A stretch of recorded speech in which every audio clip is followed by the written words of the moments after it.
अस्सलामु अलैकुम वरहमतुल्लाहि वबरकातुहू।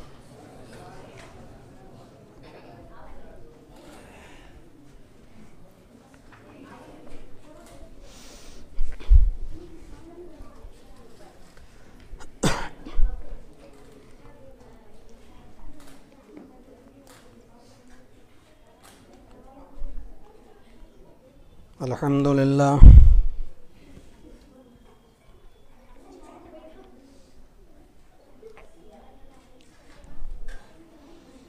अल्हम्दुलिल्लाहि नहमदुहु व नस्तईनुहु व नस्तगफिरुह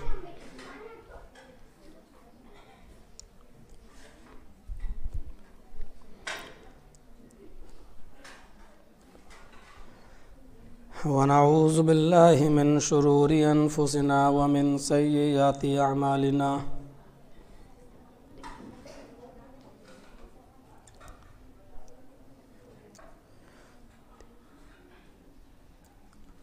मन यहदिहिल्लाहु फला मुज़िल्ल लहु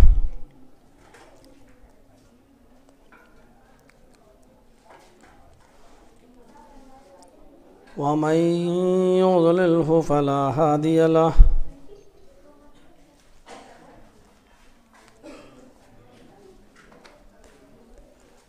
व अशहदु अन ला इलाहा इल्लल्लाहु वहदहु ला शरीक लहु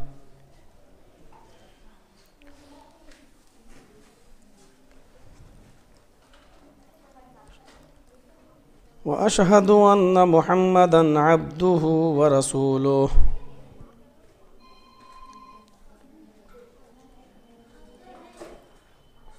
अम्मा बाद फ़इन्न खैरल हदीस किताबुल्लाह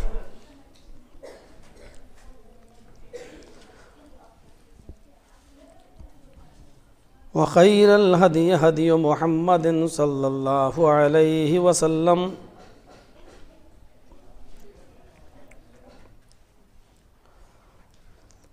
व शर्रुल उमूरि मुहदसातुहा व कुल्लु मुहदसतिन बिदअह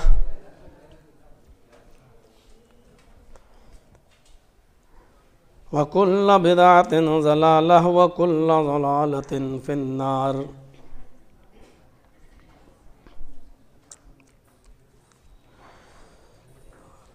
अऊज़ु बिल्लाहि मिनश शैतानिर रजीम। बिस्मिल्लाहिर रहमानिर रहीम।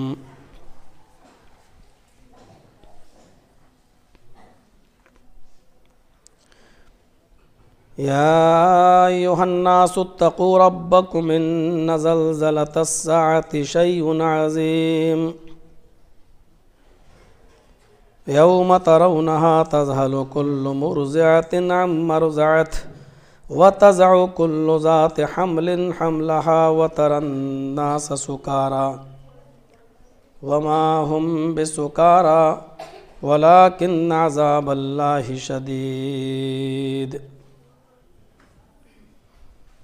रब्बिश्रह ली सदरी व यस्सिर ली अमरी वहलुल उक़दतम मिन लिसानी यफ़क़हू क़ौली।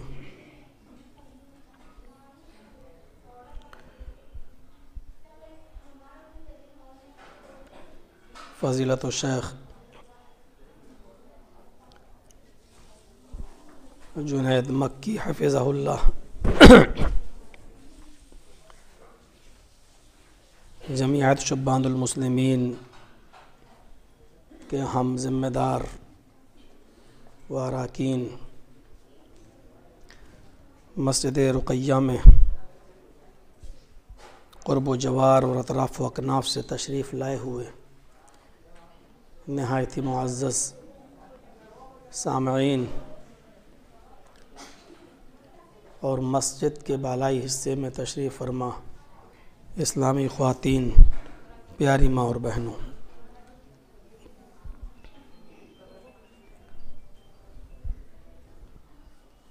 पहले से कोई प्रोग्राम मुरतब नहीं था। सुबह मैं यहाँ पहुँचा हूँ तकरीबन 7:30-8 बजे और 9 बजे के या 10 बजे के वक्त पर शायद तकरीबन यही वक्त रहा होगा, शेख जुनैद मक्की हफ़िज़हुल्लाह के ऑफ़िस में मैं तशरीफ़ ले गया मुलाकात की ग़रज़ से, और वहीं पर ये प्रोग्राम तय पाया कि आप जब यहाँ तशरीफ़ ले ही आए हैं और शाम तक आपको रहना ही है, तो बाद नमाज मग़रिब एक छोटा सा प्रोग्राम हो जाना चाहिए। उसी वक्त प्रोग्राम को तरतीब दे दिया गया। मैंने अपने छोटे भाई अब्दुल्ला से कहा कि बहुत ज़्यादा इसको सोशल मीडिया के ज़रिए फैलाने की कोशिश मत कीजिएगा, मस्जिद छोटी है और लोग अगर कसीर तादाद में चले आएंगे तो बिठाने की और जगह देने कि फिर कहीं ऐसा ना हो कि मस्जिद छोटी पड़ जाए और जगह ना दे सकें, मस्जिद क़िल्लत की शिकायत करने लगे। बहरहाल बहुत कोशिश की गई, फिर भी कुछ जगहों पर यह ख़बर पहुंच ही गई और मैं नहीं समझता था कि इतने लोग आ जाएंगे। एक छोटा सा दर्स देना था, जिसको जहाँ जगह मिल रही है निहायत सुकून के साथ बैठे, मस्जिद का अदब और एहतराम भी बाकी रखे, ये सोचे कि ये मस्जिद है, अल्लाह का घर है। नबी अकरम सल्लल्लाहु अलैहि वसल्लम जब दर्स देते थे या ख़िताब करते थे तो सहाबा किराम के अदब का ये हाल था कि वो अपने सरों पर बैठी हुई मक्खियाँ भी नहीं उड़ाया करते थे। कोई शख्स अगर उनके सामने बोलता था तो वो उसको ये भी नहीं कहते थे कि तुम खामोश हो जाओ, क्योंकि उसको खामोशी के लिए कहने में ख़ुद बोलना पड़ता है। तो वो ये भी नहीं कहते थे कि खामोश हो जाओ। हर चीज़ का एक अदब है, सुनने का भी अदब है, सुनाने का भी अदब है। इस्लाम पूरा का पूरा अदब से भरा पड़ा है।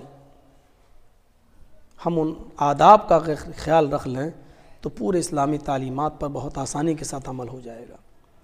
कोशिश कीजिए कि जिसको जहाँ जगह मिल जाए आसानी के साथ बैठ जाए, और जिसको जगह नहीं मिल रही है ऊपर चला जाए, हॉस्पिटल में जगह है वहाँ चला जाए। आवाज़ पहुँचना मकसद है और सुनना मकसद है। अल्लाह ताला हमें सुनने की तौफ़ीक दे और सुनने से ज़्यादा उस पर अमल करने की तौफ़ीक दे।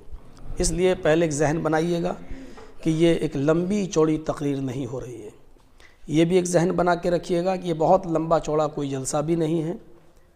बस मैं दर्स देने की कोशिश करूँगा और चाहूँगा, कोशिश ये होनी चाहिए हमारी भी होगी और आपकी भी, कि जो चीज़ें कही जाएं उसको हम गौर से सुने और उसको अपनी अमली ज़िंदगी में नाफिज करें। बहुत गौर व फिक्र के बाद मैं इस नतीजे पे पहुंचा हूं कि एक ऐसी चीज़ से हमें और आपको जुड़ना चाहिए जो पायदार है और हतमी है, ज़रूरी है। मेरे किसी बड़े से बड़े मुखालिफ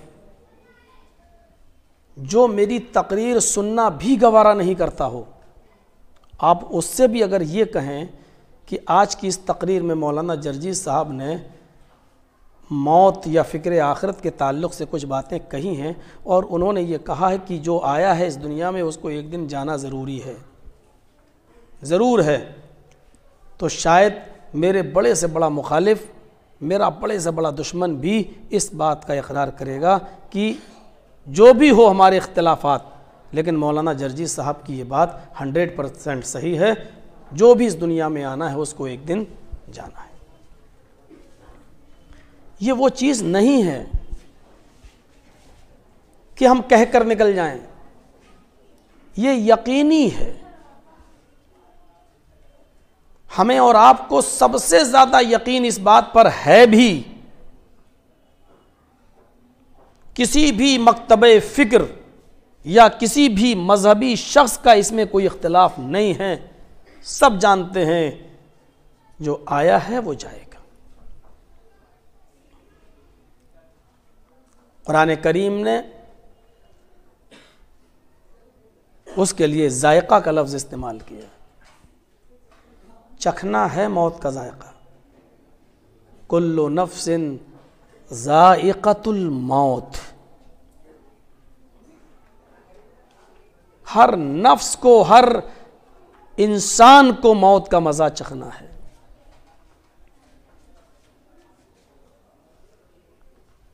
लेकिन वो बता नहीं पाएगा कि मौत का मंजर होता कैसे है। किसी भी चीज़ का टेस्ट आदमी करता है तो बताता है, आपने केला खाया कैसा होता है, ऐसा होता है। अनार का जूस पिया है उसका जायका कैसा होता है, ऐसा होता है, बता देगा।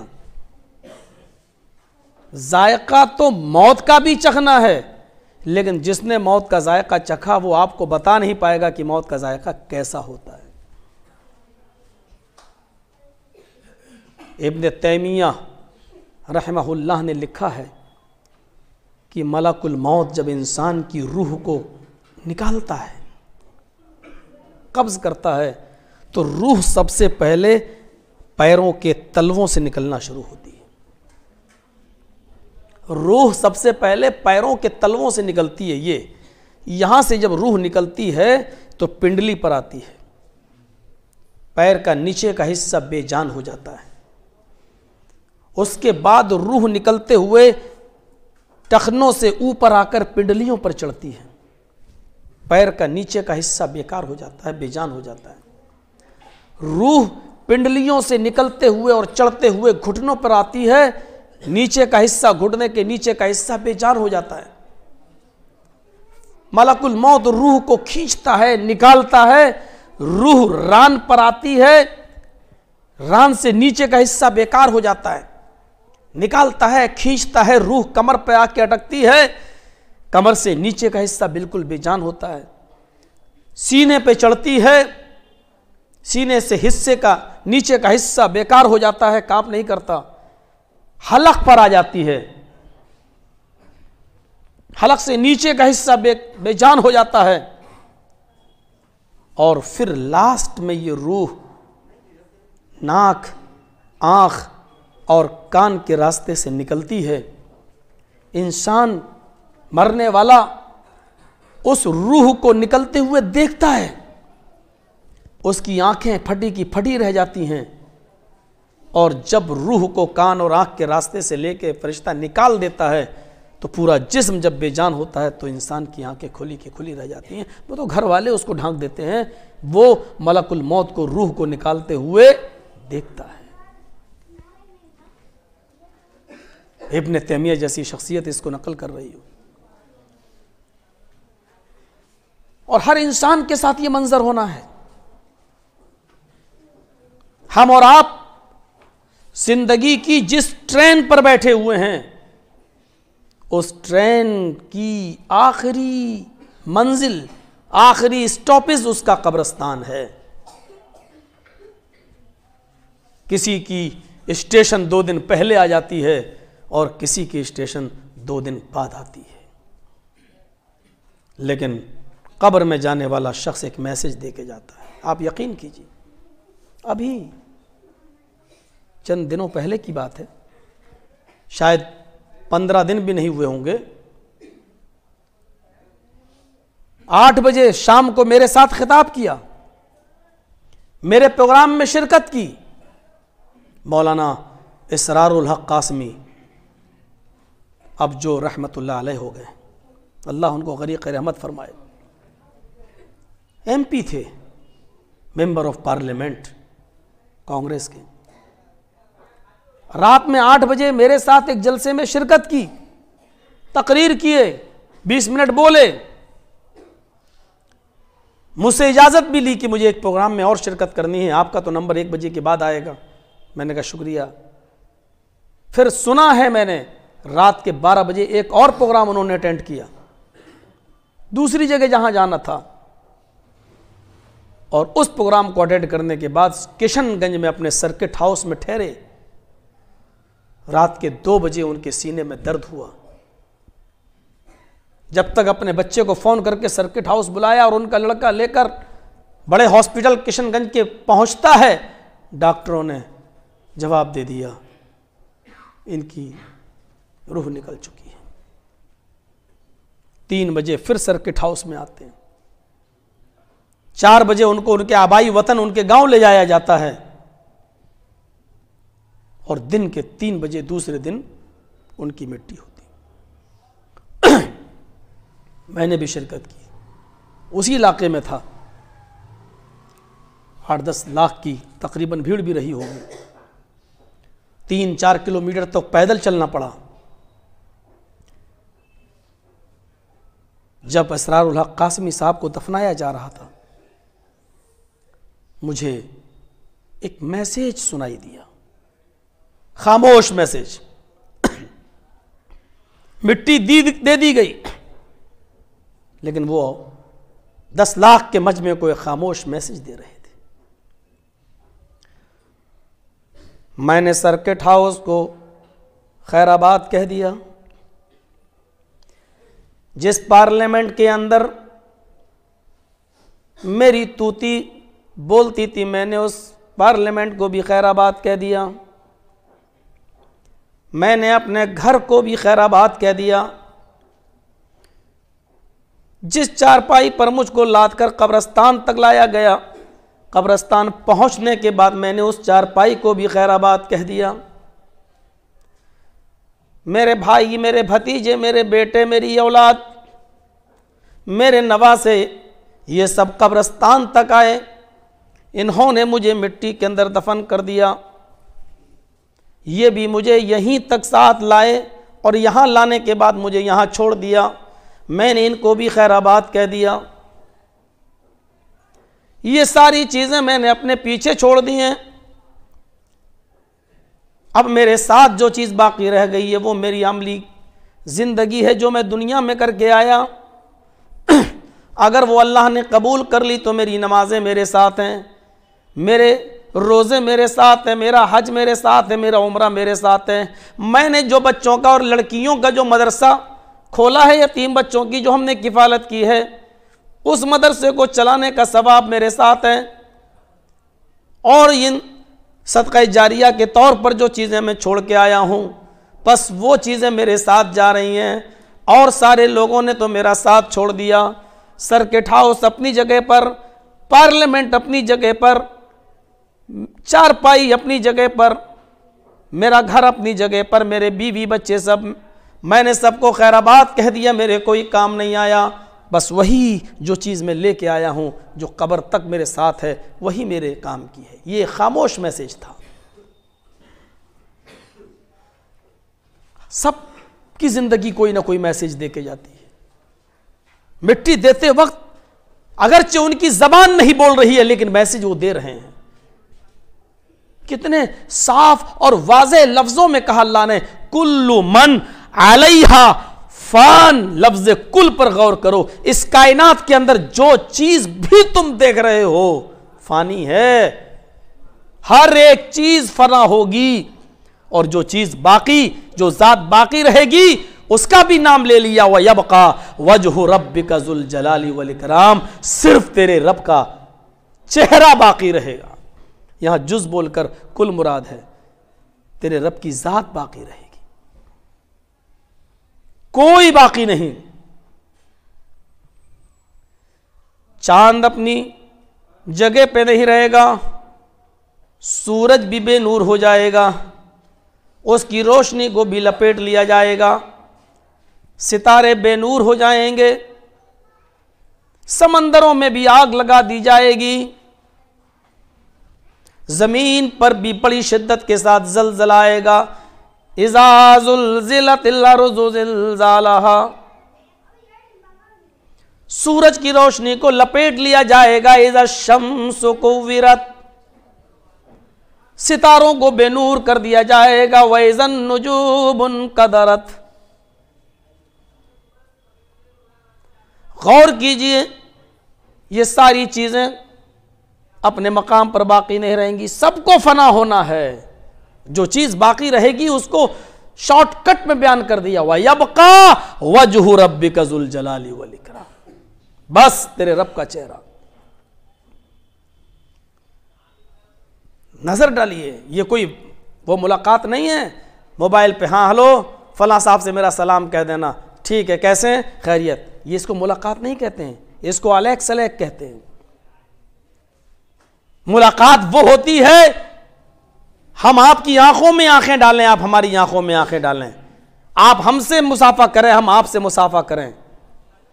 कुरान करीम ने यही कहा है, कुल इन्नल मौतल्लज़ी तफिर्रून मिन्हु फ़इन्नहु मुलाक़ीकुम। आए नबी आप अनाउंसमेंट कर दो, आए नबी आप कह दो, आए दुनिया वालों, जिस मौत से तुम भाग रहे हो, कुल इन्नल मौतल्लज़ी तफिर्रून मिन्हु, जिस मौत से तुम भाग रहे हो, फ़इन्नहु मुलाक़ीकुम, वो मौत तो तुमसे मुलाकात करके रहेगी। बाल्फाज़े दीगर वो मौत तो तुम्हारी आंखों में आंखें डालकर बात करके रहेगी, तुमसे मुलाकात करके रहेगी, तुम्हारी आंखों में आंखें डालकर रहेगी, तुमसे मिलकर रहेगी, बच नहीं सकते। जहां जाओ मौत पहले से मौजूद, भागो कितना भाग सकते हो, है मौत वहीं आएगी। ऐनमा तकूनु युदरिकुमुल मौतु वलौ कुंतुम फी बुरूजिम मुशय्यदा। जहां जाना चाहो चले जाओ, जिधर छिपना चाहो छिप जाओ, मजबूत से मजबूत किलों में चले जाओ, समंदर की तारीकियों में चले जाओ, जहां जाना चाहो चले जाओ। युदरिकुमुल मौत, मौत तुम्हें उधर पाकर रहेगी, मौत तुम्हें उधर पकड़ कर रहेगी। ये सूरत हाल है। और मौत के बाद भी अगर छुटकारा मिल जाए तो चलो ये है कि खत्म। बड़ा अजीब मामला तो यह है कि मरने के बाद भी छुटकारा नहीं है। फमन यामल मिस्काल ज़र्रतिन खैरन यरा वमन यामल मिस्काल ज़र्रतिन शर्रन यरा। जर्रा बराबर भी नेकी की होगी तो उसको भी तुम अपने नामे आमाल में देख लोगे, जर्रा बराबर भी बुराई की होगी तो उसको भी तुम अपने नामे आमाल में देख लोगे। फिर भी छुटकारा नहीं है। बचने की कोई जगह हो तो चलो हम ये कहें चलो एक दिन मौत आएगी, ठीक है। कुरान ने तो बाकायदा कहा है, क्या तुम ये तसव्वुर लिए बैठे हो कि मरने के बाद हम बच जाएंगे और आसानी से छूट जाएंगे? अयहसबुल इंसानु अन युतरक सुदा अलम यकुन नुतफतम मिन मनिय्यिन युमना सुम्मा काना अलक़तन फ़ख़लक़ फ़सव्वा फ़जअल मिन्हु ज़ौजैनि ज़्ज़करा वल उन्सा अलैसा ज़ालिका बिक़ादिरिन अला अन युह्यियल मौता। ऐ इंसान, क्या तू ये तसव्वुर करता है, क्या तेरी ये विचारधारा है, क्या तूने ये समझ रखा है कि हम बगैर हिसाब व किताब के यूं ही छोड़ दिए जाएंगे, मरने के बाद हम बेकार छोड़ दिए जाएंगे, हमारा कुछ नहीं होगा, हम मर सड़कर गल कर मिट्टी में मिल जाएंगे, हमसे हमारा रब कुछ पूछेगा नहीं। नहीं नहीं, ये तसव्वुर अगर तुम्हारे दिमाग में तो निकाल दो। अलम यकुन नुतफतम मिन मनिय्यिन युमना, अपने वजूद पर गौर करो। क्या तुम शुरू में हकीर पानी का कतरा न थे? क्या तुम शुरू में एक हकीर पानी की बूंद न थे जो रहमे मादर तक पहुंचाया गया? और बहुत शॉर्टकट में अल्लाह ने कह दिया तुम मकाना अलक़तन फ़ख़लक़ फ़सव्वा, फिर उसी नुतफे को अल्लाह ने अलका जमा हुआ खून बना दिया और तुम्हें बना सवार कर पूरा का पूरा दुरुस्त कर दिया। पूरी तुम्हारी बॉडी, पूरा जिस्म बना दिया, तुम्हारी आंखें बना दी, तुम्हारी नाक बना दी, तुम्हारे होंठ बना दिए, तुम्हारे कान बना दिए, तुम्हारी जबान बना दी, तुम्हारा पेट बना दिया, पीठ बना दिया, रीढ़ की हड्डी बना दी, पैर बना दिया, उंगलियां बना दी, उंगलियों के पोर तक बना दिए, नाखून बना दिए, समझने के लिए दिमाग भी दे दिया। उस दिमाग में हजारों तारों का कनेक्शन डालने के बाद तुम्हें चमकते हुए 2 ट्यूबलाइट आंखों की शक्ल में दे दिए और मुख्तलिफ मराहिल से तुम्हें गुजारा, जिसको अल्लाह ने एक दूसरी जगह बयान किया है, वलक़द ख़लक़नल इंसान मिन सुलालतिन मिन तीन सुम्मा जअलनाहु नुतफ़तन फ़ी क़रारिन मकीन। हमने इंसान को मिट्टी के एसेंस से पैदा किया, हमने मिट्टी के सत से, मिट्टी के खुलासे से पैदा किया, फिर हमने उस नुतफ़े को, उस पानी के कतरे को एक मजबूत ठिकाने पे पहुंचा दिया, गौर करो कितनी बड़ी हिकमत और कितना बड़ा अल्लाह रब्बुल आलमीन ने कितनी बड़ी बात कही है कि हमने उस नुत्फे को, पानी के उस कतरे को एक मजबूत ठिकाने पहुंचा दिया। मियाँ बीवी मिलते हैं, पानी उस मजबूत ठिकाने पे पहुंचा दिया जाता है कि माँ फिर सुबह उठती है, बीवी आपकी सुबह नाश्ता बनाती है, लेकिन पानी का वो कतरा उस मजबूत ठिकाने पे पहुंचा हुआ है, वो अपना काम करना शुरू कर देता है। माँ करवट बदल रही है, आपकी बीवी करवट बदल रही है, लेकिन पानी का कतरा टस से मस नहीं हो रहा है। वो सो कर उठती है, पेशाब करने जाती है, लेकिन पानी का कतरा अपनी जगह से टस से मस नहीं हो रहा है। वो सुबह नाश्ता बनाती है, खाना बनाती है, लेकिन पानी का कतरा ऐसे मजबूत मकाम पर पहुंच गया है कि वो टस से मस नहीं हो रहा है। उसी को अल्लाह ने कहा सुम्मा जअलनाहु नुत्फतन फी क़रारिम मकीन, हमने उस नुत्फे को, उस पानी के उस हकीर कतरे को हमने एक मजबूत ठिकाने पर पहुंचा दिया। सुम्मा खलक़ना नुत्फता अलक़तन फ़ख़लक़नल अलक़ता मुज़ग़तन फ़ख़लक़नल मुज़ग़ता इज़ामन फ़कसौनल इज़ाम लहमा।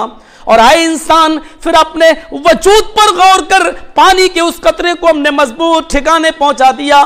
फिर तुम्हारी बीवी खाना खा रही थी, पानी पी रही थी, चल रही थी, टहल रही थी, मैके जा रही थी, बाजार जा रही थी, मौत मिट्टी में जा रही थी, खुशी में जा रही थी, शादियों में जा रही थी, लेकिन हमने उस नुत्फे को किस किस मरहले से गुजारा। सुम्मा खलक़ना नुत्फता अलक़तन, हमने उस हकीर पानी का हमने जमा हुआ खून बनाया। फ़ख़लक़नल अलक़ता मुज़ग़तन, फिर हमने उस जमे हुए खून को गोश्त का लोथड़ा बनाया। फ़ख़लक़नल मुज़ग़ता इज़ामन, फिर हमने उस जमे हुए खून को गोश्त का लोथड़ा बनाया, और फिर उस गोश्त के लोथड़े को हमने हड्डी बनाया। फ़कसौनल इज़ाम लहमा, फिर हड्डी बनाने के बाद फिर उस हड्डी के अंदर भी हमने गोश्त को पहनाया, उसमें गोश्त का लिबास चढ़ाया। सुम्मा अंशअनाहु ख़ल्क़न आख़र, हमने एक दूसरी शक्ल दे दी, एक जीता जागता इंसान बना दिया। फिर आओ उसी आयत पर जो हमने पीछे छोड़ी, फजाला मिन्हु ज़ौजैनि ज़कर वल उन्सा, हमने नर और मादा भी बना दिया, लड़का और लड़की भी बना दिया। ये जो मैंने बेहतर समझा लड़का, वो लड़का बना दिया। तुम लड़के की दुआ मांगते रहे, रब्बे हबली मिनस सालिहीन, अल्लाह मुझे बेटा दे, मुझे बेटा दे, मुझे बेटा दे। लेकिन मेरी हिकमत जानती थी बेटी देने में भलाई है, मैंने बेटी दी। जब तेरे घर में बेटी बनकर पैदा हुई, तेरा चेहरा मुरझा गया। अल्लाह हमने तो बेटा मांगा था, तूने बेटी दी। अरे हमने तो इसलिए बेटा नहीं दिया क्योंकि तकदीर मैं जानता हूं, लिखने वाला मैं हूं। अगर बेटा देता तो आगे चल के यही बेटा तुझे तेरे घर से निकालता, इसलिए तुझे बेटा नहीं दिया। तुझे जूते मारता, इसलिए तुझे बेटा नहीं दिया। हमने तो तेरे लिए रहमत बनाकर लड़की तेरे घर में दी है, और तेरा चेहरा मुरझा गया, तेरा चेहरा मायूस हो गया। हकीम की हिकमत पर गौर करके मैंने तुझे लड़का क्यों नहीं दिया और लड़की क्यों दी? क्योंकि लड़की तेरी जो खिदमत कर लेगी तेरे बुढ़ापे में, वो तेरा बेटा खिदमत नहीं कर पाएगा। फजाला मिन्हु ज़ौजैनि ज़कर वल उन्सा, हमने नर और मादा भी बना दिया, लड़का और लड़की भी बना दिया। लोगों, जो ये सारे काम हम पहली मर्तबा कर सकते हैं, और अंधेरे खटाटोप अंधेरे में कर सकते हैं, माँ की पेट की उस अंधेरी कोठरी में हम कर सकते हैं। जब तेरा वजूद ही नहीं था, हम तेरे वजूद को ला सकते हैं, तुझे पैदा कर सकते हैं। माँ के पेट से आने के बाद देख, तुझे सबसे पहले खाने पीने की ज़रूरत पड़ती है, हर इंसान को पड़ती है। तू दाल नहीं खा सकता था, चावल नहीं खा सकता था, गेहूं की रोटी नहीं खा सकता था, चने नहीं चबा सकता था। तेरी खिलकत इसी अंदाज से हुई है। इसलिए देख, तेरे पैदा होने से पहले जैसी तू बाहर आया, हमने तेरी माँ के पिस्तान के अंदर तेरी ग़िज़ा पहले से भर दी। देख, ये मेरी कुदरत है। देख मैंने कैसे तेरी परवरिश का निज़ाम चलाया। फिर तुझे तेरा बचपने से तुझे गुजारा, फिर तुझे जवान किया, जवानी से की दहलीज से भी तुझे गुजारा, फिर तुझे बूढ़ा किया, बुढ़ापे की दहलीज को भी पार करवाया। 80-85 साल की उम्र के बाद तुझे फितरी मौत आई और तू मर गया। फिर तुझे तेरी औलाद ने जब मैं वजूद में ला सकता हूँ, तेरी आंखें बना सकता हूँ, तेरा दिमाग बना सकता हूँ, तेरी रीढ़ की हड्डी बना सकता हूँ, तेरी उंगलियों के पोर बना सकता हूँ, तेरे नाखून बना सकता हूँ, तुझे पैदा कर सकता हूं, देखने और समझने के लिए आंखें और दिमाग दे सकता हूं, पकड़ने के लिए हाथ दे सकता हूं। तेरे पैदा होने से पहले तेरी मां की पिस्तान में तेरी ग़िज़ा भर सकता हूं, तुझे बुढ़ापे तक जिंदगी दे सकता हूं और फिर मौत दे सकता हूं, फिर तेरे वजूद को कब्र में दफन कर दिया गया। तो अब तू ही बता और सारी दुनिया के लोग मिलके बताएं, अलैसा ज़ालिका बिक़ादिरिन अला अन युह्यिल मौता। तो आए मेरे बंदो, अब ये बताओ कि मुझे इस आदमी को कब्र से दोबारा जिंदा करने में क्या मेरे लिए तकलीफ है, क्या मेरे लिए परेशानी है? क्या मैं इस इंसान को दोबारा जिंदा नहीं कर सकता जिसको हम पहली मर्तबा वजूद दे सकते हैं और वजूद के बाद जब था ही नहीं तो ला सकते हैं, और अब तो है तो दोबारा उस वजूद को दोबारा जिंदा क्यों नहीं कर सकते? मर जाएं छुटकारा मिल जाए तो एक बात है, मरने के बाद भी तो छुटकारा नहीं है। हमें फिर दोबारा जिंदा होना है, अपने अमलों का हिसाब व किताब देना है। आप कहीं चले जाइए, किसी भी मजहब की सैर कर लीजिए, आपको कहीं नहीं मिलेगा छुटकारा। किसी भी मजहब के अंदर यह नहीं मिलेगा कि मरने के बाद आप मर सड़कर मिट्टी में मिल जाएंगे, चले जाएंगे। यहूदियों में भी है दोबारा जिंदगी, ईसाइयों में भी है दोबारा जिंदगी। गैर मुस्लिमों की किताबें पढ़ो तो आवागमन, कुत्ता बिल्ली चूहा बंदर, लास्ट में पुनर्जन्म, सजा हर जगह है। ये रूह का खात्मा नहीं है, रूह निकलना ही है। हमारे यहां तो ये अच्छे लोगों की रूह इल्लीन के अंदर, बुरे लोगों की, मुनाफिकों की, बदकारों की रूह सिज्जीन के अंदर डाल दी जाती है। इल्लीन और सिज्जीन दो ठिकाने हैं। इब्न क़य्यिम अल-जौज़ी ने लिखा है ज़ादुल माद के अंदर, इल्लीन 7वें आसमान के ऊपर एक ठिकाना है और सिज्जीन 7वीं ज़मीन के नीचे। नेक लोगों की रूहें इल्लीन के अंदर 7वां आसमान के ऊपर एक ठिकाना है, नेक लोगों की रूह का वहाँ रख दी जाती हैं, और सिज्जीन 7वीं ज़मीन के नीचे बुरे लोगों का, बदकारों का ठिकाना है, वहाँ डाल दी जाती हैं। छुटकारा तो फिर भी नहीं है। हम तसव्वुर करें और गौर करें। चलिए सैर करिए, देखिए। हम लोग सोचते हैं ना मरने के बाद कैसे जिंदा, मजाक उड़ाते थे अरब के काफिर हैं, ये मोहम्मद बहकी बहकी बातें कर रहे हैं सदा से। अरे कोई आदमी मर जाएगा, सड़ जाएगा, गल जाएगा, फिर कैसे दोबारा जिंदा होगा? बला कादिरीन अला अन नुसव्विया बनाना। हाय इंसान, ये क्यों सोचता है हम सिर्फ मरने के बाद तुझे जिंदा करने पर कादिर? अरे तुझे नहीं, तेरी उंगलियों के पोरों को भी वैसे के वैसे बनाने पर कादिर हैं जैसे हैं। ये बड़ा अजीब मसला, उंगलियों के पोर। आज आधार कार्ड वगैरह बनाते हैं ना, फिंगरप्रिंट लिए जाते हैं, ये उंगलियां ही रखवाई जाती हैं, ये अंगूठा। एक इंसान के उंगली के पोर में जितने निशान हैं दूसरे आदमी से टच नहीं कर सकते हैं। पूरी दुनिया के अंदर एक आदमी की उंगली दूसरे आदमी की उंगली, एक आदमी की उंगली के पोर से दूसरे आदमी की उंगली का पोर टच कर ही नहीं सकता। जर्जीस साहब ने इंडिया का पासपोर्ट बनाया मोहम्मद जर्जीस के नाम पर। नहीं, इस पासपोर्ट से हम दुबई नहीं जा पा रहे हैं। एक बनवा लिया जमील अहमद के नाम से। कहाँ से? नेपाल से बनवा लिया। चलिए, जमील साहब बन के गए, नेपाल का एयरपोर्ट कमजोर है, नहीं हुआ इमिग्रेशन, नहीं लिए फिंगरप्रिंट। दुबई एयरपोर्ट पे पहुंचे, वहां फिंगरप्रिंट लिए जा रहे हैं, बगैर उसके आप इमिग्रेशन से नहीं गुजर सकते। बाहर निकलना है तो पहले फिंगरप्रिंट दो। जैसे ही जर्जीस साहब ने नेपाल के पासपोर्ट से जो जमील अहमद के नाम से था वहां फिंगरप्रिंट दिए, उंगली रखी, अंगूठा रखा, वहां कंप्यूटर ने बता दिया कि यह पासपोर्ट मोहम्मद जर्जीस के नाम से इंडिया में बना हुआ है, ये जमील के नाम से आए हैं, फराड है, झूठे हैं, अरेस्ट हिम, भेजो इनको इंडिया की जेल के अंदर, जहां का पासपोर्ट वहां भेज दिया जाए, यह सजा दो। ये उंगलियों के पोर। राजधानी और शताब्दी टकराई, 200 आदमी कट गए, मर गए, पता नहीं चल रहा है किसकी लाश है। सर तो पता है, अलग कटा है, लेकिन ये पैर किस आदमी का है, ये हाथ किस आदमी का है, पता नहीं चल रहा है। अब डीएनए टेस्ट होते फिरेंगे। लाशें बदबू देने लगी तो ऐसी उठा के दफन कर दिया, लेकिन ये वही उंगलियों के निशानात हैं जिसकी वजह से कयामत के दिन अल्लाह तबारक व तआला हर इंसान को उसकी हड्डियों और उसके गोश्त और उसके जिस्म के साथ दोबारा जिंदा करेगा। ये मैच खा ही नहीं सकती एक उंगली दूसरी उंगली से।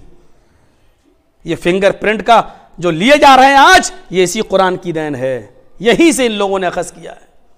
अल्लाह कहता हम दोबारा जिंदा करने पर तो बहुत दूर की बात, तेरी उंगलियों के पोर, और एक पोर के अंदर कितने निशान होते हैं, एक आदमी के निशान दूसरी आदमी की उंगली के निशान से मैच नहीं। हम उन निशानात को बनाने पर भी कादिर है।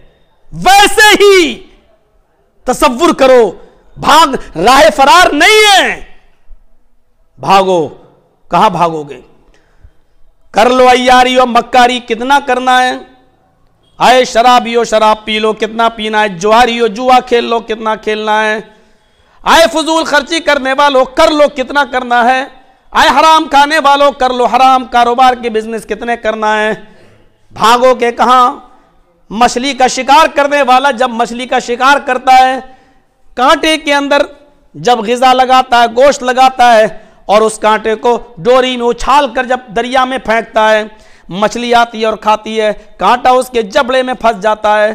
तकलीफ की वजह से मछली भागती है, मछली शिकारी उस मछली को और छोड़ देता है, ढील दे देता है, थक जाएगी, अब तो फंस चुकी है, दाढ़ में इसके कांटा फंस चुका है, अब तो ये मेरे हाथ ही में जाएगी कहां?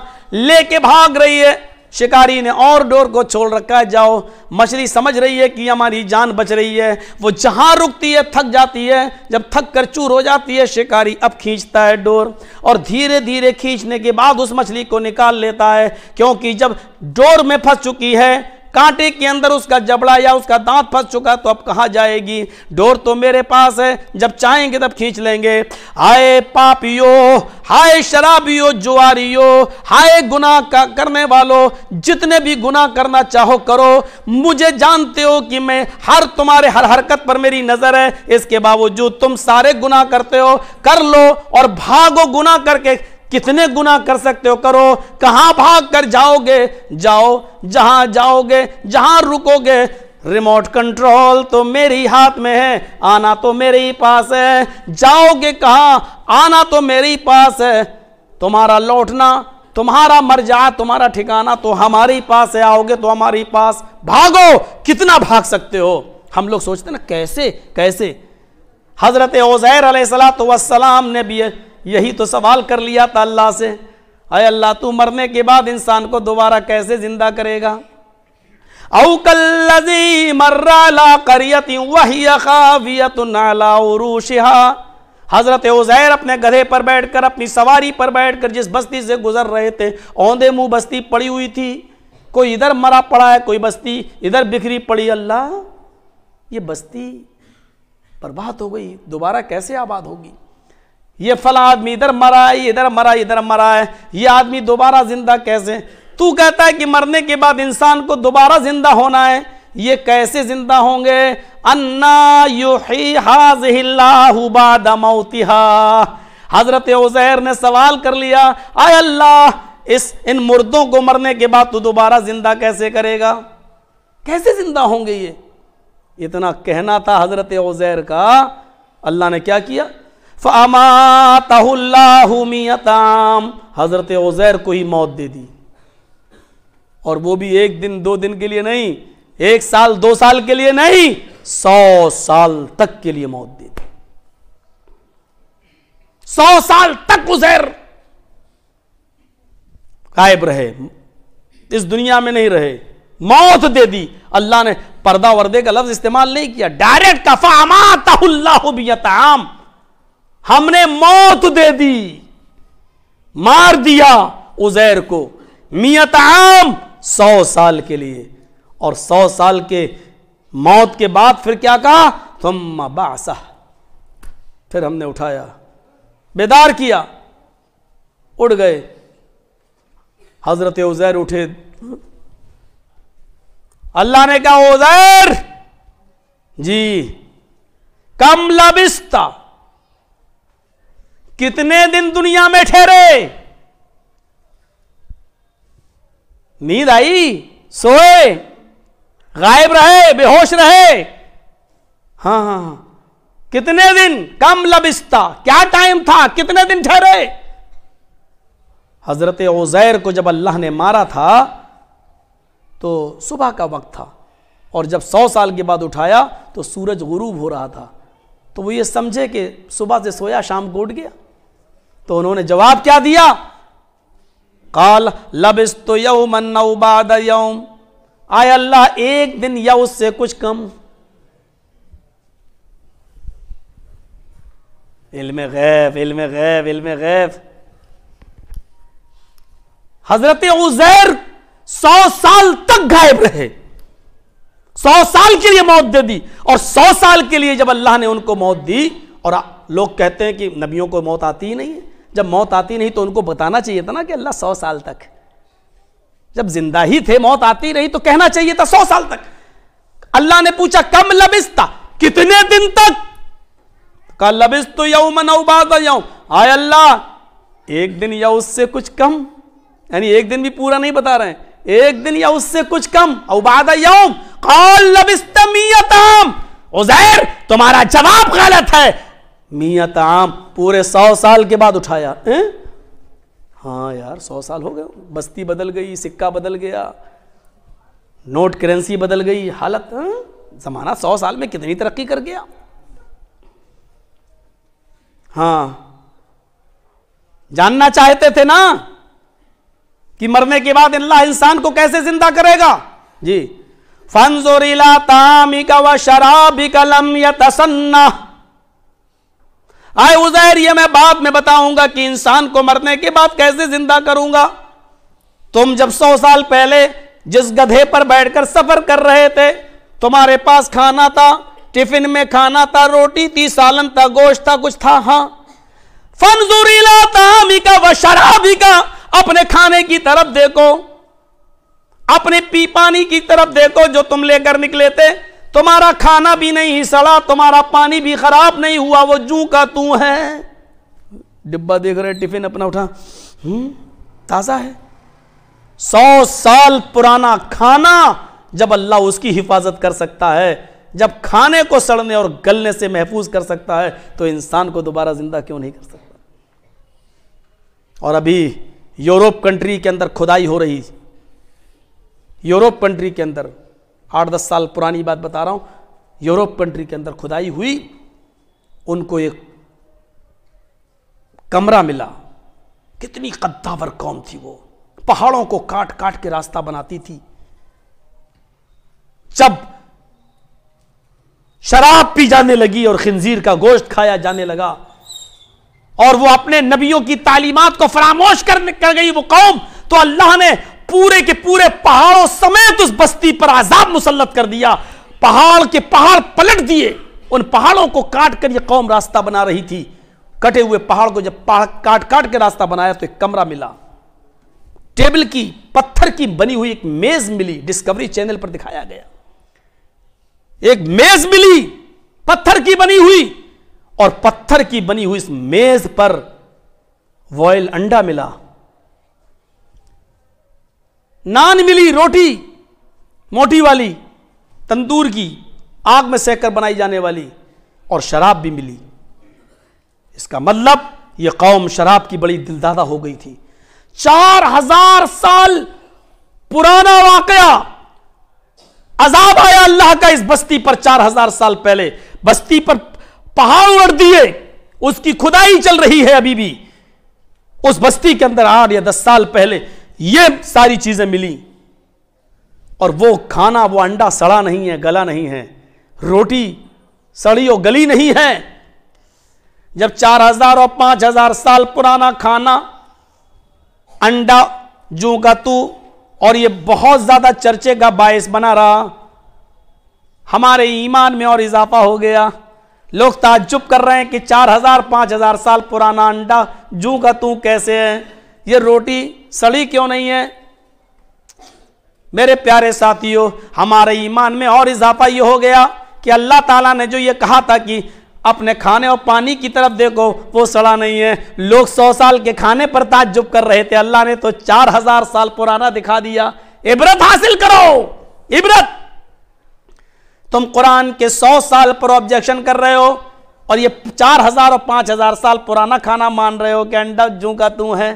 जब 4000 5000 साल के अंडे की हिफाजत हो सकती है तो अल्लाह 100 साल पुराने खाने की हिफाजत क्यों नहीं कर सकता? फंजुर इला तामिका व शराबिका लम यतसन्ना वंजुर इला हिमारिका वलिनजअलका आयतल लिन्नास। आए उज़ैर, खाना और पानी जब सड़ा गला नहीं, अपने गधे की तरफ भी देखो, हम लोगों के लिए इसको कैसे निशानी बनाते हैं। अब देखो तुम अपने गधे की तरफ, वंजुर इलल इज़ामी कैफ़ा नुनशिज़ुहा व नक्सूहा लहमा। आए उज़ैर, अब अपने गधे की तरफ नजर डालो, 100 साल पुराना गधा। ये हड्डियां आती हैं, पैर आता है, मुंडी आती है, आंखें आती हैं, कान आता है। अल्लाह ताला हुक्म दे रहा है सब जमा हो जा। उज़ैर अलैहिस्सलाम देख रहे हैं, एक एक चीज उनके सामने आती गई, तैयार होती गई, फिट होती गई। उज़ैर अलैहिस्सलातु वस्सलाम के सामने गधा दनदनाते हुए खड़ा हो गया और जिंदा है। हजरत उज़ैर कहते मैं तो पहले ही जानता था, वालम अन्नल्लाह अला कुल्लि शैइन कदीर, कि अल्लाह तो हर बात पर, हर चीज पर कादिर है। अल्लाह ने दिखा दिया। आए उज़ैर देखो, 100 साल के बाद हमने तुम्हें भी दोबारा जिंदा किया, तुम्हें खाने को भी सड़ाया और गलाया नहीं है, तुम्हारे सामने तुम्हारे गधे को भी हमने जिंदा कर दिया।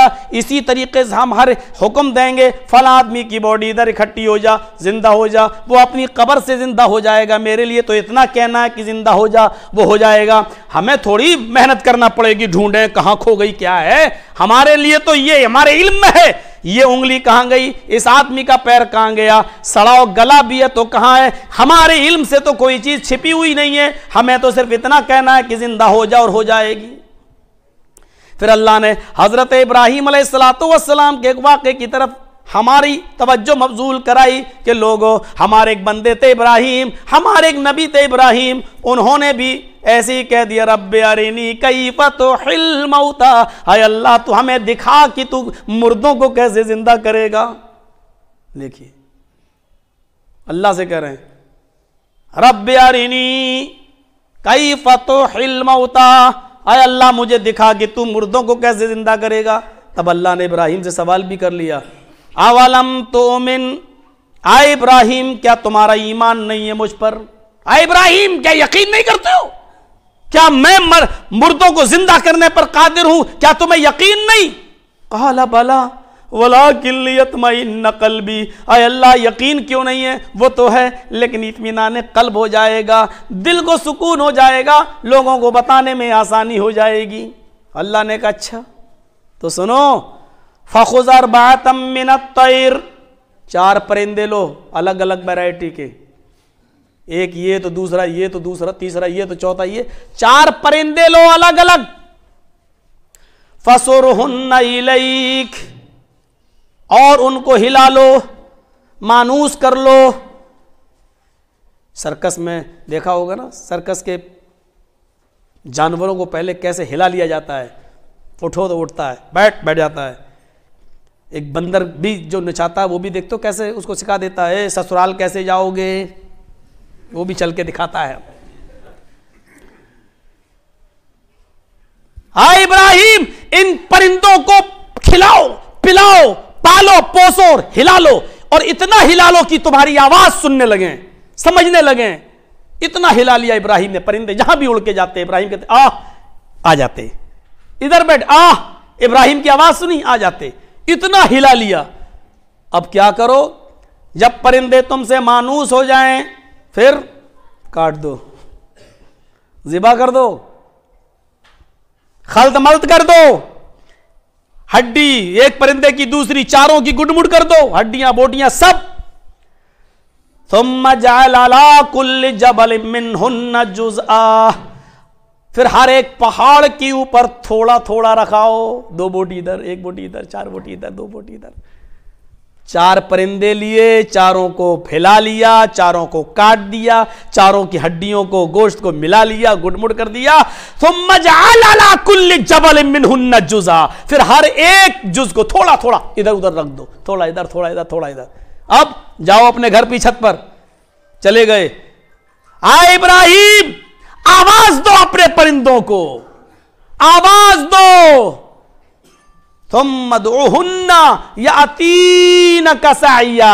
आए इब्राहिम, जब तुम इनको आवाज दोगे, तुम्हारी आंखों के सामने हर परिंदे का गोश्त इधर, उसकी हड्डी इधर, जिसकी जो बॉडी होगी वो अपने परिंदे के साथ जुड़ती हुई तैयार होगी तुम्हारे आंखों के सामने और उड़ते हुए तुम्हारे पास चले आएंगे। हजरत इब्राहिम ने आवाज दी, फिर देख रहे हैं तैयार उड़ता हुआ परिंदा उनके पास आ गया, दूसरा भी आ गया, तीसरा भी आ गया, चौथा भी आ गया। जबकि खून जब काटा था तो वो तो नाली में जा चुका है, बोटियां कर दी थी, छीछड़े निकाल दिए थे, आते वाते सब अलग उधर, गोश्त इधर उधर रख दिया, बुलाया तो दौड़ते हुए चले आए। मेरे भाइयों, इस तरीके से अल्लाह कहता मरने के बाद इंसान को दोबारा जिंदा करने पर कादिर है। मेरे लिए तो इतना ही का जिंदा हो जाए। इब्राहिम अलैहिस्सलाम ने देख लिया, देख रहे हैं। मेरे भाइयों, अल्लाह ने बता दिया, मेरे बंदे, जो तुम्हारे जहनों में सवाल आता है, मेरे बंदे ये सवाल कर चुके, मेरे बुर्गजीदा बंदे। और चूंकि नबी थे, हमने उनको दिखा दिया, उन्होंने देख भी लिया अपनी आंखों से और अपना पैगाम पहुंचा भी दिया कि हाँ, हमने अपनी आंखों से देखा। वही तो मार्गदर्शक थे। अब हर एक आदमी को थोड़ी अल्लाह दिखाएगा कि देखो कैसे मरते, और सबको दिखा दे तो फिर कौन आदमी ऐसा होगा जो शराब पिएगा? सबको अगर दिखाई दे कि मरने के बाद ऐसे हम जिंदा करेंगे और ऐसे हिसाब किताब लेंगे, तो ये मस्जिद इतनी छोटी होगी। फिर तो आप अपने घर की जमीन भी दे देंगे, लीजिए साहब इसको भी मस्जिद बना लो। मरने के बाद भी छुटकारा नहीं है। एक तो यह है कि अल्लाह ताला ने कहा मरना है, मरना, चलो मर जाएंगे तब भी छुटकारा मिल जाए। छुटकारा तो मिलना नहीं है। कहां मिल रहा है? या अय्युहन्नासु तक़ू रब्बकुम इन्न ज़लज़लतस्साअति शैउन अज़ीम। आए लोगों, अपने रब से डरो। आए लोगों, अपने परवरदिगार से डरो जिसने तुम्हें परवरिश किया है, पाला पोसा है। और याद रखो, इन्न ज़लज़लतस्साअति शैउन अज़ीम। कयामत के दिन का ज़लज़ला बहुत बड़ी चीज है। कयामत के दिन का झटका बहुत खतरनाक होगा, बहुत बड़ा होगा। यौमा तरौनहा तज़हलु कुल्लु मुर्ज़ियातिन अम्मा अर्ज़अत व तज़उ कुल्लु ज़ाति हमलिन हमलहा व तरन्नास सुकारा। उस दिन तुम देखोगे हर दूध पिलाने वाली औरत, हर दूध पिलाने वाला जानवर, हर दूध पिलाने वाली शय, जो भी अपने बच्चे को दूध पिलाती है, जो भी, चाहे वो जानवर हो या औरत, यौमा तरौनहा तज़हलु कुल्लु मुर्ज़ियातिन, हर दूध पिलाने वाला परिंदा, हर दूध पिलाने वाला जानवर, हर दूध पिलाने वाला दरिंदा, हर दूध पिलाने वाली औरत अपने दूध पीते बच्चे से गाफिल हो जाएगी, अपने दूध पीते बच्चे को छोड़ देगी। वतज़उ कुल्लु ज़ाति हमलिन हमलहा, हर हमल वाली का हमल जाए हो जाएगा। कयामत के दिन का जलजला देखकर, भूकंप देखकर, हौलनाकी देखकर, इसराफील अलैहिस्सलाम का पहला सूर फूका जाएगा। हालत ये हो जाएगी, कंडीशन ये होगी। ये तो बहुत दूर की बात है। कभी भोपाल जाइए और भोपाल वालों से पूछिए आपके यहां जो गैस कांड हुआ था, वो त्रासद कितने था, क्या हाल था उसका। आज भी जो लोग गैस से मुतासिर हुए तो उनको वजीफे आज भी मिल रहे हैं गवर्नमेंट की तरफ से। जब मैं प्रोग्राम के लिए जाता हूं, वो हादसे के बारे में जब मैंने पूछा तो हाल ये बता रहे थे लोग कि जिसका मुंह ढका हुआ था वो बच गया, जिसका मुंह खोला हुआ था वो मर गया। गैस कांड हुआ था तो हालत ये थी कि औरतें अपने दूध पीते बच्चों को छोड़ छोड़ के भाग रही थी। ये था कि मैं बच जाऊं, मेरी जान बच जाए। बेटा अपनी मां को छोड़ के भाग रहा था, शौहर अपनी बीवी को छोड़ के भाग रहा था। ये भोपाल का हाल था। एक हल्की सी गैस कांड हुई थी, तब ये नक्शा था, यह हाल था। फिर उसका हाल क्या होगा? यौम यफिर्रुल मरउ मिन अखीही व उम्मिही व अबीही व साहिबतिही व बनीही। इंसान अपने भाई को देखेगा। यौम यफिर्रुल मरउ मिन अखीही, मेरा भाई है, पुल सिरात के पास है, नेकियां तौली जाने वाली हैं, अच्छाइयां और बुराइयां, जिसकी नेकियों का पल्ला झुक गया वो कामयाब होगा। मेरे भाई की नेकियां तौली जाएंगी, मैं अपने भाई के पास अभी नहीं जाऊंगा। ऐसा ना हो कि मेरा भाई मुझसे नेकी मांग बैठे। मां को देखेगा, बेटा अपनी मां के पास नहीं जाएगा कि मां मुझसे नेकी का सवाल न कर बैठे। बाप को देखेगा, बेटा भाग जाएगा कि बाप मुझसे नेकी न मांग बैठे। बीवी को देखेगा तो भाग जाएगा, मेरी बीवी मुझसे एक नेकी न मांग बैठे। अपनी औलाद को, बेटे को देखेगा तो बाप छिपने लगेगा, भागने लगेगा कि मेरा बेटा कहीं मुझसे नेकी न मांग बैठे। अल्लाह ने यही नक्शा खींचा है, यौम यफिर्रुल मरउ मिन अखी, इंसान अपने भाई से भागेगा, व उम्मीही व अबी, अपनी मां से भी भागेगा, अपने बाप को देखकर भी भागेगा, व साहिबती, अपनी बीवी से भी भागेगा, व बनी, और अपनी औलाद को भी देखकर भागेगा। ये लोग कहीं मुझसे नेकियां न मांग बैठे। मेरे भाइयों, जब भोपाल के गैस कांड का यह हाल था तो उस गैस का इसराफील की सूर जब निकलेगी मुंह से तो उसके बाद क्या हंगामा होगा।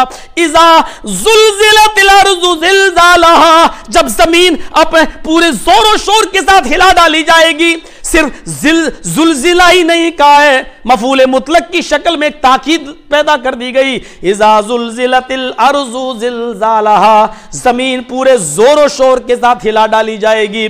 उसके भूकंप का हिलने की कोई कैफियत बता ही नहीं सकता कि वो कितने जोर से हिलाई जाएगी। पहाड़ अपनी जगह से सरक जाएंगे, सब चीजें एकदम जमीन पे धराशायी हो जाएंगी। उस जमीन के हिलने की हालत ये होगी कि वाखरजतिल अर्दु अस्कालहा, जमीन के अंदर जितना भी खजाना आज मौजूद है, ये जमीन के हिलने की वजह से सारा का सारा खजाना बाहर आ जाएगा। उलट पलट हो जाएगी, जमीन हिलेगी, जमीन अपने अंदर के सारे खजाने को बाहर निकाल देगी। हाँ हाँ, सोना बाहर पड़ा होगा, चांदी बाहर पड़ी होगी, हीरे और जवाहरात बाहर पड़े होंगे, लेकिन ये वो जमाना होगा कि लोगों के पास भी इतने माल हो चुके होंगे कि लोग अपने घर की, अपने माल की ज़कात ले लेके मदरसे जाएंगे, लेकिन कोई मदरसा आपकी ज़कात लेने के लिए तैयार नहीं होगा। खाना खिलाने के लिए गरीबों को ढूंढेंगे, लेकिन कोई गरीब खाना खाने के लिए तैयार नहीं होगा। आप जिसको अपना सारा सोना चांदी ज़कात भी देना चाहें तो सोने और चांदी को लेने वाला भी कोई नहीं होगा। सारी ये जमीन सोने और चांदी को निकाल के बाहर फेंक देगी।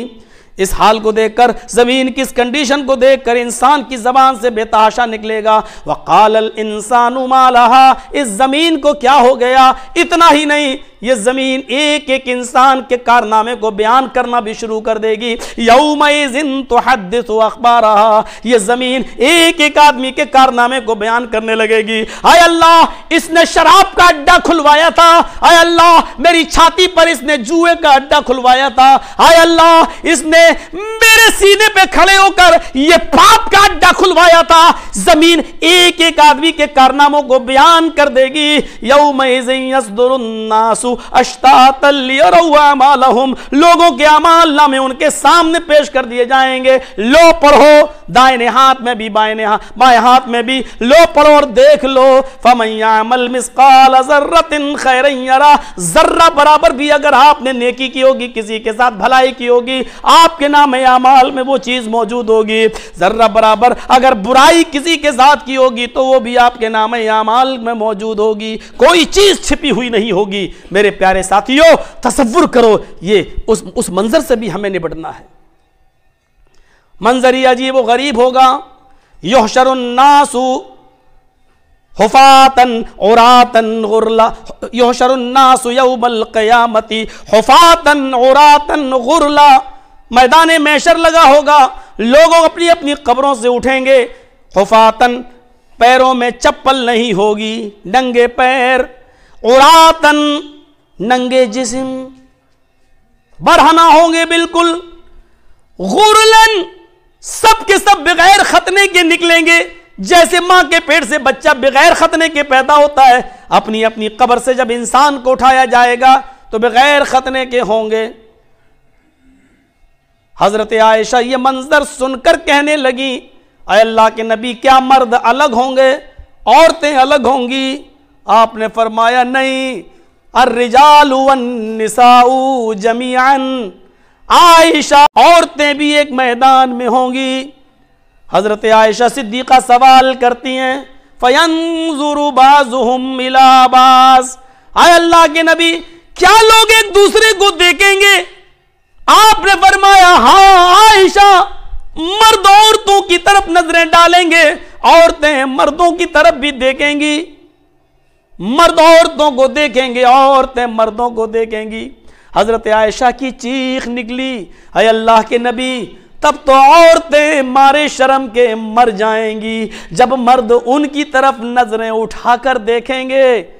मुहम्मद रसूलुल्लाह का जवाब ये था, अल अम्रु अशद्दु अन युहम्महुम ज़ाक। आयशा, किसी को इतनी फिक्र कहाँ होगी, नजर पड़ेगी, अपनी अपनी पड़ी होगी कि मैं जहन्नम से कैसे बचूं, अपनी अपनी पड़ी होगी कि मैं कैसे बचूं, मैं कैसे जाऊं, मैं कैसे निकलूं। किसी को इतनी फिक्र कहाँ होगी। यहाँ शॉर्ट कपड़ों पे नजर जम जाती है, वहां तो नंगे जिस्मों पर भी कोई शहवत की नजर नहीं डालेगा, कोई गंदी नजर नहीं डालेगा, कोई ओरियानियत की नजर नहीं डालेगा। नजर पड़ेगी भी तब भी वो किसी को नजर उठा के उस नजर से नहीं देखेगा जिस नजर से इस दुनिया में देखा जाता है। सबको अपनी अपनी फिक्र होगी। मामला कुछ इतना ही सख्त होगा कि किसी को किसी की फिक्र नहीं होगी, अपनी फिक्र होगी।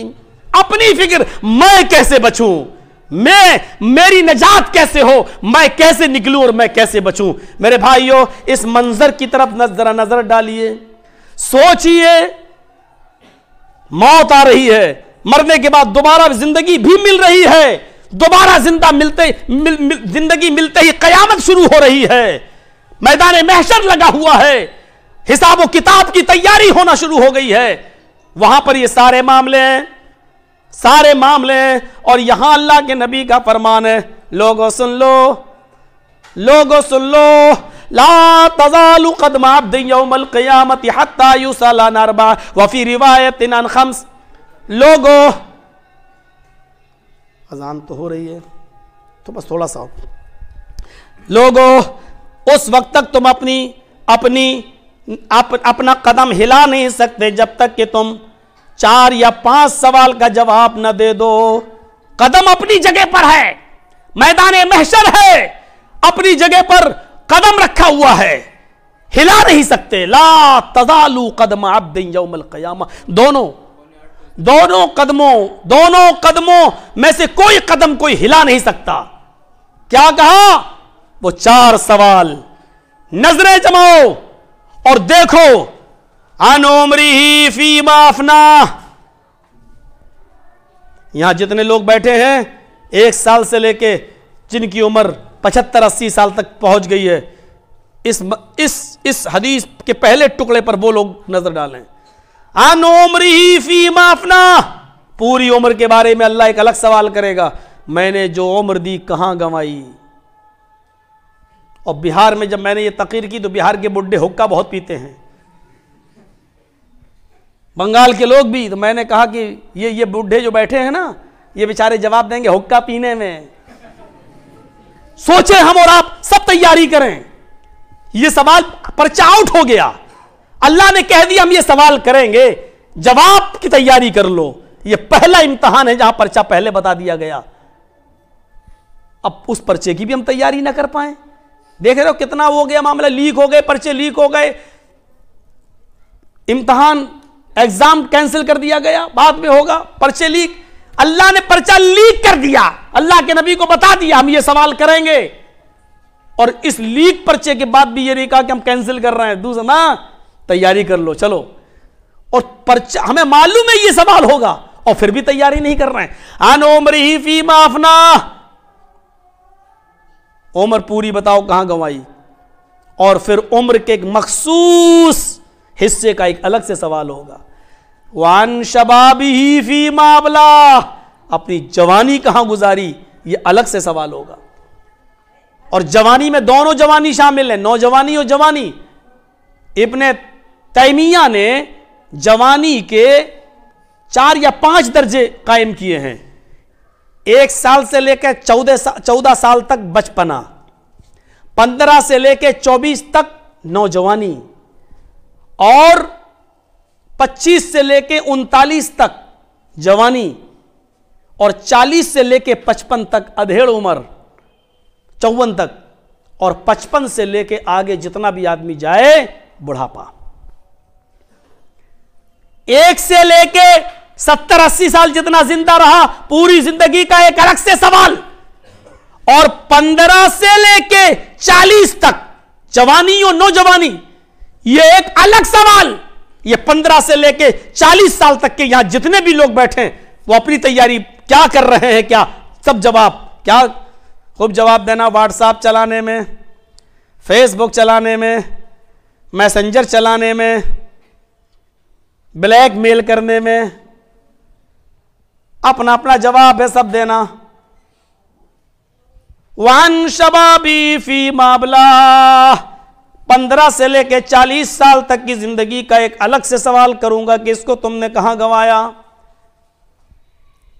वाम माली, तीसरा सवाल माल के ताल्लुक से होगा।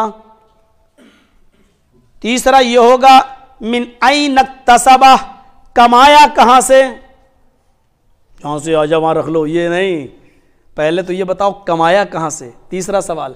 और चौथा सवाल इसमें यह होगा कि खर्च कहां किया, कमाने का रास्ता भी बताओ, कमाया कहां से, और फिर यह बताओ खर्च कहां किया। 4 हो गए। बताओ कमाया कहां से और यह बताओ खर्च कहां किया। जिन लोगों ने इस दोनों को एक माना तो वो 4 सवाल मानते हैं, जिन्होंने इसको अलग अलग माना वो 5 मानते हैं। अलग सवाल है इसलिए कि दोनों एक नहीं है, देखा जाए तो दोनों अलग हैं। पहला सवाल यह है कि कमाया कहां से। अब कमाने का हिसाब आपने दे दिया, मैंने रिक्शा चला के, टैक्सी चला के, मेहनत करके, मजदूरी करके, हथकरघा चला के, साड़ी बुन के हमने कमाया है। तीसरा सवाल यो, अब ये बताओ खर्च कहां किया। मदरसे में, यतीमों में, गरीबों में, मिस्कीनों में, मस्जिद बनाने में, और अपनी औलाद की तालीम और तरबियत में, अपनी बीवी की को खिलाने पिलाने में, अपने बच्चों की परवरिश में। हाँ, तब तो बच गए। फिल्म देखने में अपने बेटे को 3000 के मोबाइल से काम चल सकता था, लेकिन 55,000 का दिलाएंगे।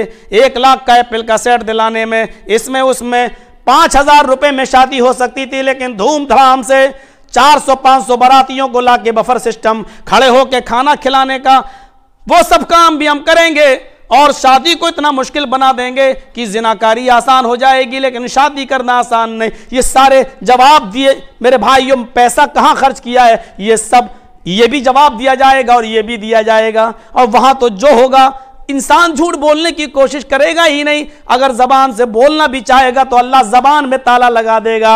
अब हाथ बोलेंगे, पैर गवाही देंगे, और ये दिल ही दिल में कहेगा कम बख्तो, तुम ही को तो जहन्नम से बचाने के लिए हम झूठ बोल रहे थे और तुम ही हमारे बारे में गवाही दे रहे हो। मेरे भाइयों, जरा तसव्वुर कीजिए ये तमाम। फिर 5वां सवाल होगा वान इल्मी ही, इल्म के ताल्लुक से होगा। हासिल किया, खुद कितना अमल किया और दूसरों को कितना पहुंचाया। ये 5 सवाल जब तक पूछ नहीं लिए जाएंगे आप कदम हिला नहीं सकते, पर्चा आउट है।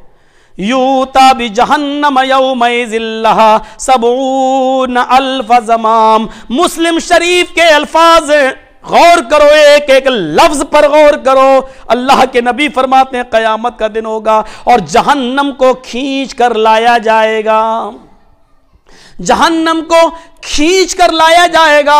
यूता भी जहन्नम यौमइज़िल्लहा सबऊन अल्फ ज़माम, जहन्नम को खींच कर लाया जाएगा इस हाल में कि जहन्नम के अंदर जहन्नम की 70,000 लगामें होंगी। एक ऊंट को एक लगाम डाल दी जाती, संभाल लेते हो, जहन्नम एक लगाम से नहीं संभलेगी। 70,000 लगामें जहन्नम के पड़ी हुई होंगी और उसको खींच कर लाया जा रहा होगा। और एक फरिश्ते की ताकत का क्या हाल है, और कितने फरिश्ते खींच रहे होंगे। मुस्लिम के अल्फाज है मा कुल्ले ज़बामिन सबऊना अल्फा मलिक यजरुनहा, एक लगाम को 70,000 फरिश्ते खींच रहे होंगे। 70,000 तो लगामें होंगी, फिर हर एक लगाम को 70,000 फरिश्ते खींच रहे होंगे।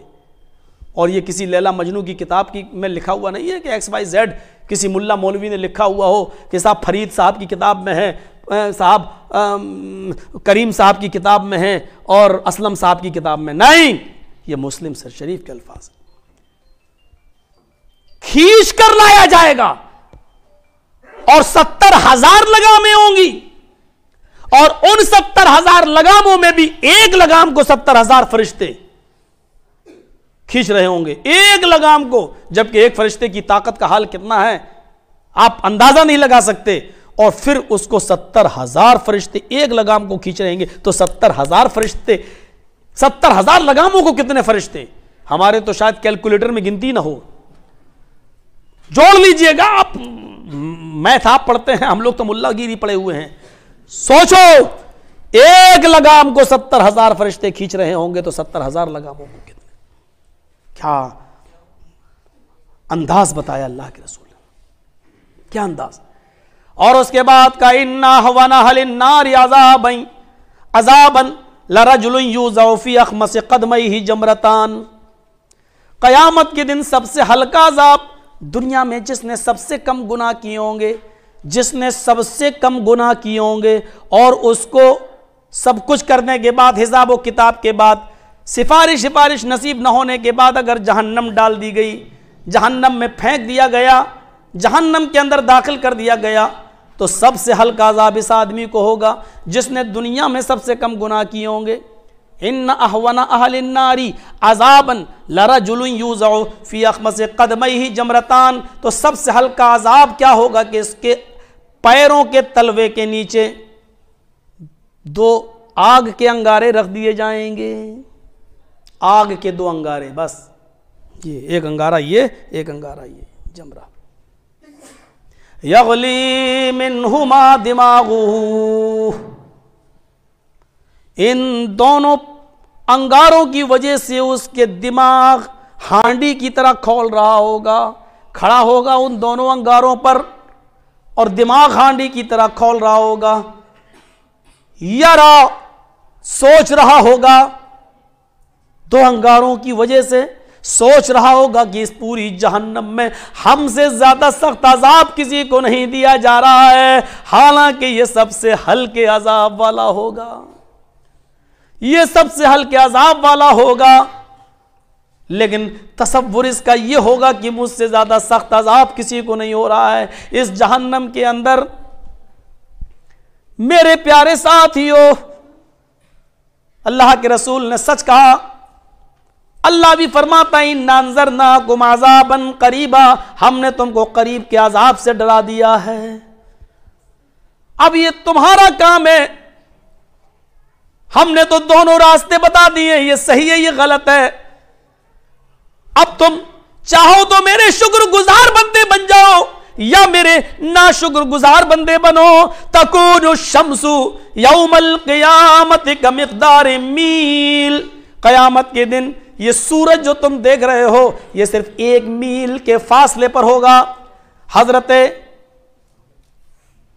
आमिर सुलैम आमिर इस हदीस के रावी हैं, वो ये फरमाते हैं कि अरबी जबान में मील के 2 माने होते हैं। 1 मील उसको कहते हैं जो हम और आप बोलते हैं मैं 1 मील गया, 2 मील गया, 3 मील गया, ये हम लोग जो बोलते हैं। एक तो मील का ये माना है और 1 मील का माना ये है, अरबी में उस सुरमेदानी की उस सलाई को भी मील कहते हैं, सुरमेदानी की उस सलाई को भी मील कहते हैं जिससे आंख में सुरमा लगाया जाता है, ये सुरमेदानी की सलाई को भी मील कहते हैं। तो हजरत सुलैम आमिर जो इस हदीस के रावी हैं फरमाते हैं वल्लाही मा अदरी मा यानी बिल मील, अल्लाह की कसम मुझे नहीं मालूम कि मील से क्या मुराद है। सूरज 1 मील के फासले पर होगा या सुरमेदानी की एक सलाई के फासले पर होगा, मुझे नहीं मालूम। लोग अपने अपने अमाल के मुताबिक पसीने में डूबे होंगे, कुछ लोग टखनों के बराबर, कुछ पिंडलियों के बराबर, कुछ घुटनों के बराबर, कुछ रान के बराबर, कुछ कमर के बराबर, और कुछ होंगे जो कांधे के बराबर, और कुछ लोग होंगे जो अपने अमाल के वजह से पसीने के अंदर इतने डूबे होंगे कि वो उसी के अंदर गोते लगा रहे होंगे और डुबकियां लगा रहे होंगे।